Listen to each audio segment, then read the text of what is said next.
Got a viewer question from Tammy. How do you help keep clients motivated and enthusiastic about their training when they don't appear to be reaching their goals? How do you help them stay motivated? Do you want to kick it off, Al? Sure. So I think first of all, motivation is fleeting. So the issue of keeping motivated is not the issue, but motivation doesn't last. So it's keeping the client committed and engaged with the process. And if you can do that, then they should hopefully achieve their goals. And then of course it depends on what the goals are. If they're set realistic goals and the processes you've set in place are going to get them to those goals. So keeping them committed and engaged, I think, is more to the point than keeping them motivated, because you can't keep motivation. Yeah, you're going to have bad days when you don't want to do it. Yep, and that goes for anything.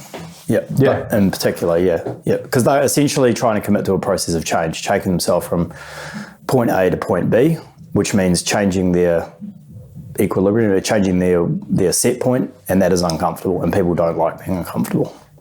So it's getting them into that. Getting them into a pathway that will take them on that journey and keeping them on that pathway is the challenge. Joe, anything you want to add to that? I agree with Al. I'd probably just offer up the analogy of, your day-to-day professional career. You're not always going to be motivated to rock up and love what you're doing, but you'll turn up because of discipline, and you know what getting the work done does for your life. It allows you to live the life that you live, to pay your bills, to do X, Y, Z, gives you options and choices.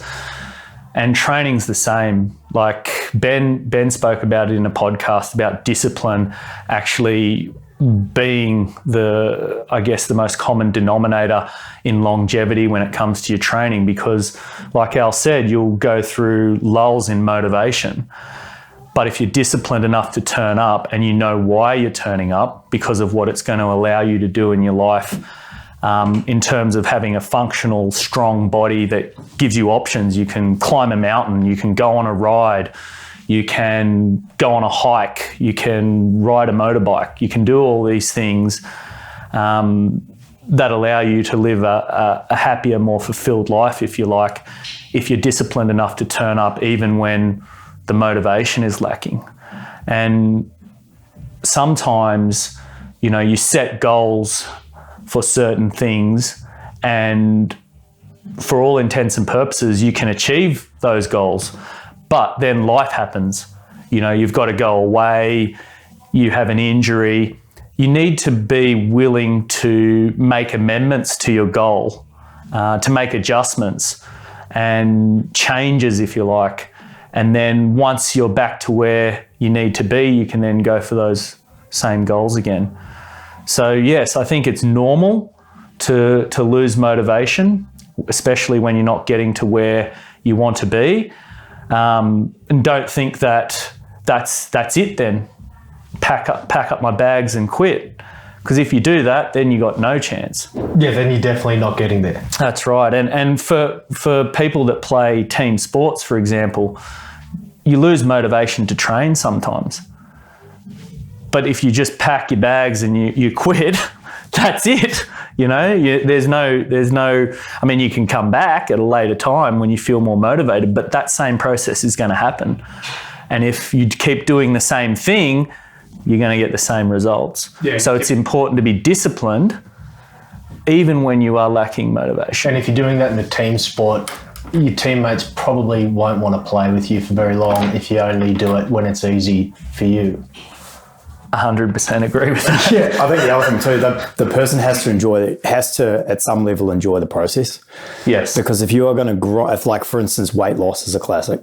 So people like the idea of losing 10, 15 kilos, but then the process of doing that requires dropping, moving more, dropping calories, looking at your diet, looking at why you eat the way you do, addressing emotional issues, all the other things that have to be unpacked. And if people aren't going to enjoy that process, it's going to be very, very difficult, no matter what level of motivation you have. I got a piece of advice from a friend of mine, have to be almost 10 years ago now, and it was one of those things I wish someone had told me right at the start of my army career, because it just reframed the way I thought about that stuff. It said, no one cares about how you perform when things are easy.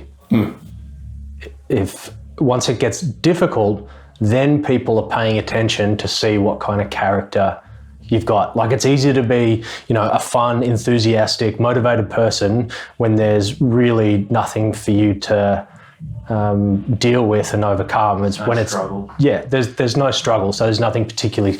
Anyone can be having a good time when there's no excuse to have a bad time, but when shit's difficult, and people, really have to force themselves to do something despite, emotionally sort of telling themselves this is a terrible idea, that's what shows character. I literally read about this the other day on a thing on Instagram called Building the Elite. It's a couple of coaches in America. They specialize in special operations, training special operations people.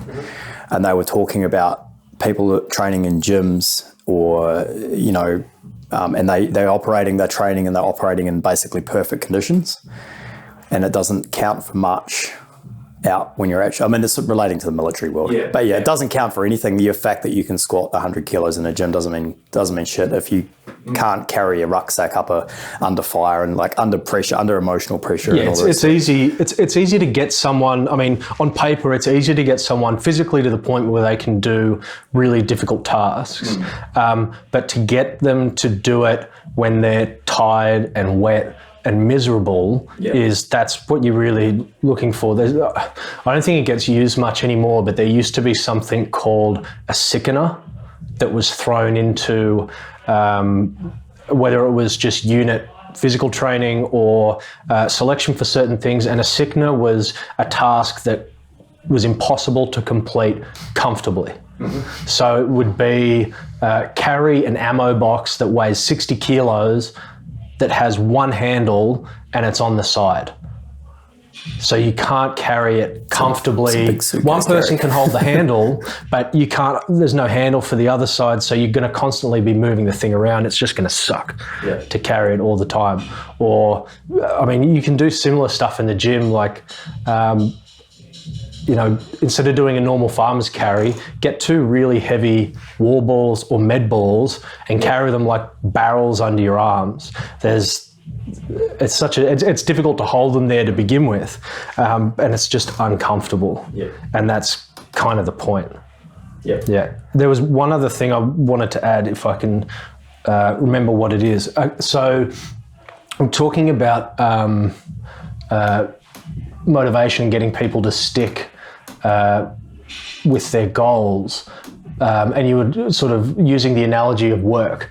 But if you're a client and you're working with a new coach for the first time, how do you know you're going to get paid at the end of the work week or get the goals that you're after with that coach? So from the coach's side, they need to manage the expectations right off the bat, so that they have realistic expectations of how difficult something might be, but they also have to seem credible straight away, so that they will push through that initial period of discomfort because they think you're credible enough that if they hang in there, they'll get to their goals. And if you're working with a client who's might be a little more sensitive and might need a little bit more hand-holding, it might be worthwhile injecting a smaller goal that they can achieve in the short term, just so they've got a milestone to hold on to, and you can show them that they've made some progress. Absolutely. And I think little things that coaches can do with new people that they're taking on, they can get DEXA scans done, for instance. They're not 100% accurate, but what assessment is, it just gives you some benchmarks to work towards other than weight on a bar. Can you explain what a DEXA scan shows people? Gives you your body fat percentage, reading how hydrated you are, how much lean body mass and lean muscle mass you're carrying, and you could get one of them done every 12 weeks, for instance, to see how you're trending. These are little things. Other coaches may take measurements, skin folds, things of this nature. It just depends on what the client's goal is, right? What you were saying, referring back to a new person, is great. And I think that for those of you that have been training people for a lot longer, how do you take on the challenge of someone that's losing motivation because they're not getting the goals that they want? Well, a conversation has to be had. 100%. And you have to communicate with that person and dig a little deeper. What's going on? Okay. And I don't mean that in a condescending way. It's more of an, are you okay? Tell me where you're at, and let's try and figure this out. And maybe we do need to make some adjustments to the current goals and make them a little bit smaller to get some wins up and build you back up. And being proactive Correct. and engaging them in a conversation. You sort of worry, maybe the client's catastrophizing in the sense that they're making the problem out to Definitely. be bigger and less attainable than they think it is. Yeah. And then when they say it out loud, and maybe you can give it some context, as okay, maybe it's not as bad. I mean, maybe it is exactly as bad as they think it is, but at least then you know about it. You can say, all right, I'm going to come back to you in a day, 2 days with a plan, so they feel like they're not just sort of out there treading water. It cuts out the guesswork, and you're not there going, I don't know where they're at. At least you've asked. And if you don't ask, you don't get. Yeah. And it empowers them as well for that opportunity to sort of say what's on their mind and where their head's at. And then you can attempt to move forward from there. And if you've got a long-term relationship with that person, then you should be able to have that conversation. Yeah. So if we were going to summarize it, it'd be, so as a coach, you've got to be credible to begin with. There's got to be, you've got to be credible in the sense that they're going to trust you. You need to talk to them about what their goals are and ask them what they think the process is going to be like, so you can manage their expectations of, not just the plausibility of the goal, but, how difficult it might be along the way. And then once you start that process, don't just leave them hanging. You got to engage with them from time to time and see how they're traveling, so you can sort of get ahead of a problem that's starting to snowball, rather than waiting until it's sort of snowballed to the point where it's not recoverable. Yeah, all you're really doing at that point is triage rather than prevention. Yeah. Okay. But what Al said in the beginning too is get them back focused on the process. Oh yeah. Because if they're looking ahead to the outcome, then and experiencing those feelings of achieving that outcome, but they're nowhere near it, you've got to get them back more on a micro than a macro level. You can refer back to that macro outcome every now and again, but you do need to be disciplined and committed to the process as well. Something else we didn't touch on, which is interesting, is that old why thing, like with the goals. People have these arbitrary goals, or they just have a goal, for instance. But why is that goal important? And I think a lot of people have a superficial attachment to some sort of goal, especially in body composition, weight loss kind of world. It's like, well, why do you want to look like that? What does that give you? Or like a strength goal, like why do you need to squat that? What does that mean for you? What does that give you? And if they can't sort of give you an answer on that, then maybe there needs to be a reflection on what their actual goal is. Yeah, it sort of signals that maybe because they're not going to be that committed to it. Like because I did this myself. I was like, well, I saw everyone else in the gym here squatting 180 plus, 200 plus. And I was like, well, I need to get my squat up. But I didn't actually want to get my squat up, because what did it mean for me? Nothing. Yeah. And so every time it got hard, I would find a reason not to do. So I know now. Or become demotivated. Well, I get demotivated with it. And then when the grind comes and I'm now having to do singles at 90% plus, and I just don't want to do it. I just do not want to do it. And I can grind myself through these things, but it wasn't important to me and it wasn't relevant to what I wanted to do. And I worked that out eventually the hard way. And I think sometimes people need to have that same conversation with themselves and with their coach. What is it you're actually trying to do here? And the why. Why is it that you're actually well, that's what I trying mean. to do Sorry, it? the why. Why are you trying to do what what is it that it actually means? And that should tell you what their motivation is. And they're like, oh, I don't want to do it because it's hard. They've essentially given you the answer to the question. And if they, at that point, they go, I actually don't want it that much. And that's, that could open up, segue into a massive conversation about ego. And the impact that it actually has on the why.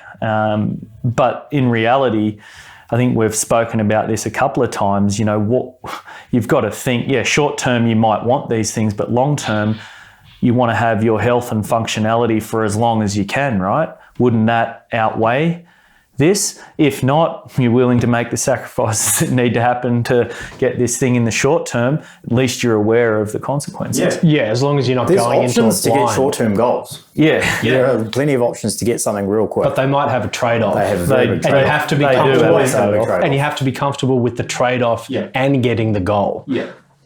Or the trade-off and maybe still not getting the goal. It's entirely possible. Like, if someone's It's a risk. going for a job, It's like investing. You get rich real quick, but What's you your could lose risk everything. tolerance? You could lose it. You could lose it all, or you could. Lots could happen. Okay. Is there anything else we want to add about motivation? I think you've summarised it pretty well. And just for people to understand that there will be lulls in motivation. And sometimes if you can sort of keep turning up and be committed and disciplined to the process, you'll get past that. But sometimes you may need to make adjustments to the goal after talking with your coach about the why, or somebody you trust about the why. Maybe it's not what you need. Maybe it's just what you want. Maybe it'll get you back to what you need and then refocus, reset, and give it another crack. But don't give up. Keep turning up.